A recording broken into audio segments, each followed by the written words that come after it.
क्या आपने भी कभी सोचा है कि टीवी कमर्शियल वीडियो कैसे बनता है, या फिर आपको आपके ब्रांड के लिए एक टीवी कमर्शियल वीडियो बनाने का सोच रहे हैं, या फिर इन जनरल आप इंटरेस्ट रखते हैं टीवी कमर्शियल या फिर एड शूट में, तो ये वीडियो आपके लिए है। इस वीडियो में हम कवर करने वाले हैं स्टेप बाय स्टेप प्रोसेस कि कैसे आप आपका एड शूट कंप्लीट कर सकते हैं। एंड हमने कैसे 50 लाख के प्रोडक्शन बजट को 5 लाख में कंप्लीट करा, जिसमें कई आर्टिस्ट भी शामिल है। हाय, मेरा नाम है समर त्रिपाठी, मैं मिनी मोस्टर एजेंसी से हूँ। मिनी मोस्टर एजेंसी एड शूट को कवर करती है और हम टीवी कमर्शियल भी करते हैं। इस वीडियो में हम स्टेप बाय स्टेप प्रोसेस जानेंगे। सबसे पहला, किसी भी TV commercial, ad shoot, digital ad या इन जनरल कोई भी वीडियो की 3 स्टेजेस रहती हैं। पहली pre production, production and post production. Pre production में जो सबसे पहले आता है वो है क्रिएटिव ब्रीफ। बिगिनर्स और एमेच्योर्स कई बार ये गलती करते हैं कि क्रिएटिव ब्रीफ नहीं फिल करते हैं और डायरेक्ट शूट पर चले जाते हैं। क्रिएटिव ब्रीफ एक क्वेश्चन आया रहता है जिसके अंदर काफ़ी क्वेश्चंस रहते हैं ब्रांड के बारे में, जैसे कि ऑब्जेक्टिव क्या है, मैसेज क्या देने वाले हैं हम इस कैंपेन से, टारगेट ऑडियंस क्या रहने वाली है, ब्रांड गाइडलाइंस क्या है, उसका ड्यूरेशन क्या रहने वाला है, एक बजट क्या रहने वाला है क्लाइंट का, किस रेंज से किस रेंज के बीच में रहने वाला है। जब आप ये सारे क्वेश्चन को फिल करते हैं उसके बाद ही हम नेक्स्ट स्टेज पे जा सकते हैं। इसके 2 प्रोसेस रहते हैं। ये सारे क्वेश्चंस आप पहले क्लाइंट को दे दें, उससे फिल करा लें, या फिर जब आप मीटिंग पे जाएं तब इस सारे क्वेश्चन को फिल कर लें। जितने ज़्यादा आप क्वेश्चन पूछेंगे उतना ही सक्सेसफुल आपका कैंपेन रहने वाला है। जब हमारा क्रिएटिव ब्रीफ फिल हो जाता है तब हम बढ़ते हैं कॉन्सेप्ट के ऊपर। सबसे पहले आपको क्रिएटिव कॉन्सेप्ट सोचना है, स्क्रिप्ट पे नहीं जाना डायरेक्ट। नेक्स्ट स्टेज आता है क्रिएटिंग कॉन्सेप्ट। 3 से 4 कॉन्सेप्ट देते हैं किसी भी क्लाइंट को स्क्रिप्ट के पहले। वो चारों कॉन्सेप्ट एक दूसरे से काफ़ी अलग रहते हैं। तो अगर मैं इसका एक एग्जांपल दूं, इंपीरियल ब्लू का था मैन विल बी मैन, ये कॉन्सेप्ट है, इसमें स्क्रिप्ट नहीं लिखी गई। हीरो ब्लेजर का why should boys have all the fun. इसी तरीके से हम पहले कॉन्सेप्ट देते हैं उनको कई सारे कि किस कॉन्सेप्ट पे हम एड शूट करने वाले हैं। जब आप उनको कॉन्सेप्ट भेजते हैं उसके बाद कॉन्सेप्ट का एक अप्रूवल आता है कि हाँ मुझे ये कॉन्सेप्ट अच्छा लग रहा है, या फिर 2 का मिक्स करके हम बना सकते हैं या 3 का मिक्स करके बना सकते हैं। इसमें भी आप क्वेश्चन पूछिए कि कॉन्सेप्ट में आपको क्या पसंद आया, क्या पसंद नहीं आया जिसको रिजेक्ट करा गया। नेक्स्ट स्टेज डेफिनेटली स्क्रिप्ट रहती है कि आपको पूरी स्क्रिप्ट लिखनी रहती है जो कॉन्सेप्ट आपका बना है। उसके बाद जो स्टेज रहती है वो है स्टोरी बोर्ड। स्टोरी बोर्ड असल में एक विजुअल रिप्रेजेंटेशन है कि आपकी फिल्म कैसी दिखने वाली है।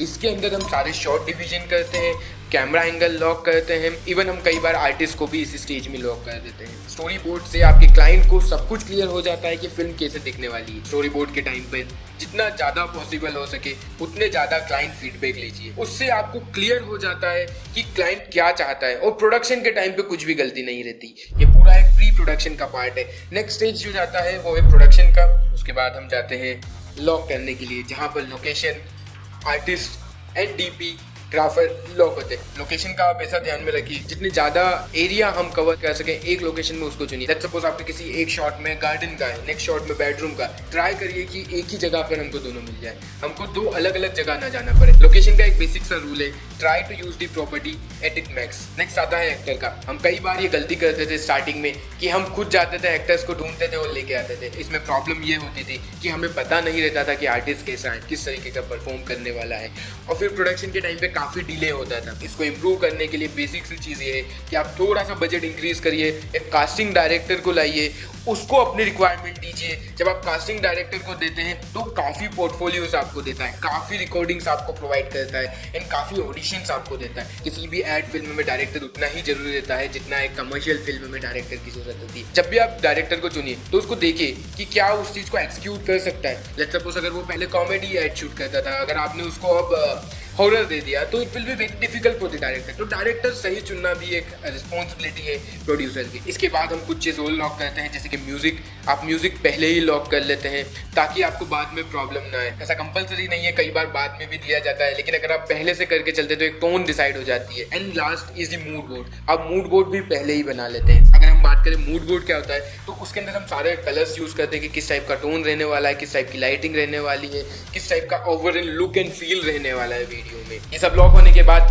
हम बढ़ते हैं शूटिंग में। तो शूटिंग के टाइम पे हमको ये ध्यान में रखना है कि जो भी हमारा नेक्स्ट शॉट है उसका स्टेज डिज़ाइनिंग पहले से ही हो जाए, उसके आर्टिस्ट का मेकअप पहले से ही हो जाए और लाइटिंग भी स्टार्ट हो जाए, ताकि जब हम एक शॉट से दूसरे शॉट पर जाएं तो बीच में समय ना लगे और ब्रेक ना हो। एंड लास्ट चीज़ जो हमको ध्यान में रखनी है कि कोशिश करिए कि जितना ज़्यादा हम स्टोरी बोर्ड को फॉलो कर सकें उतना ज़्यादा फॉलो करें। काफ़ी कम टाइम रहेगा जब 100% फॉलो हो रहा है, लेकिन हम कोशिश कर सकते हैं कि 80 to 90% फॉलो। इस सब के बाद आता है पेमेंट क्लियरेंस। जब आप सबका पेमेंट क्लियर करते हैं उसके बाद एडिटिंग आता है। एडिटिंग में सबसे पहली स्टेज होती है शॉट सिलेक्शन की, फिर उसके बाद म्यूजिक सिलेक्शन की, फिर उसके बाद एडिटिंग होता है। एडिटिंग कंप्लीट होते ही हम कलर करेक्शन के लिए देते हैं और कलर ग्रेडिंग के लिए देते हैं। उसके बाद आपका फाइनल CTA या फिर मोशन ग्राफिक लगता है। ये सब होने के बाद हम क्लाइंट को एक ड्राफ्ट देते हैं। असल में क्लाइंट को 3 ड्राफ्ट दिए जाते हैं। पहला ड्राफ्ट दिया जाता है शूटिंग कंप्लीट होने के बाद, just for the reference. Second draft आपको एडिटिंग के बाद देते हैं। थर्ड ड्राफ्ट हम मोशन ग्राफिक के बाद देते हैं। हम देखेंगे कैसे हमने 50 लाख के प्रोडक्शन वैल्यू को 5 लाख में कंप्लीट करा। उसके लिए सबसे पहले आपको ट्राई करना है कि एक एड शूट की जगह ज़्यादा एड शूट हो। कि हमने लास्ट बार 6 एड शूट करे 2 दिन में, मतलब कि एक दिन में 3 एड शूट, तो आपका प्रोडक्शन कॉस्ट पहले ही कम हो गया। सेकेंड चीज़ जब आप करेंगे कि जब आप आपके आर्टिस्ट ले रहे हैं तो आर्टिस्ट को बोलिए कि हम इतना नोन नहीं है, ब्रांड नोन नहीं है, स्टार्टिंग ब्रांड है, एंड उनसे नेगोशिएट करिए। आर्टिस्ट से आप काफ़ी नेगोशिएट कर सकते हैं। थर्ड चीज़ जो आप करेंगे वो है लोकेशन पे। आप कोशिश करिए कि एक ही लोकेशन पे हम बहुत सारे ऐड शूट कर सकें। तो लास्ट टाइम पे हमने एक लोकेशन पे 3 ऐड शूट कंप्लीट करे, तो हमारा लोकेशन का खर्चा 1/3 हो गया। और लास्ट चीज़ जो आपकी प्रोडक्शन वैल्यू को बढ़ा देती है लेकिन कॉस्ट कम लगता है, वो है लाइटिंग। आप लाइटिंग में अच्छा इन्वेस्ट करिए। अगर कैमरा एलेक्सा LF से एलेक्सा मिनी पर भी जाते तब भी इतना फ़र्क नहीं पड़ेगा, लेकिन अगर आपका लाइटिंग अच्छा है, आपका सेट डिज़ाइनिंग अच्छा है, तो आपका प्रोडक्शन कॉस्ट कम रहेगा। तो ये रही हमारी कुछ ग्लिम्स लास्ट शूट की, जिससे आप देख सकते हैं कि हमारी प्रोडक्शन क्वालिटी क्या है।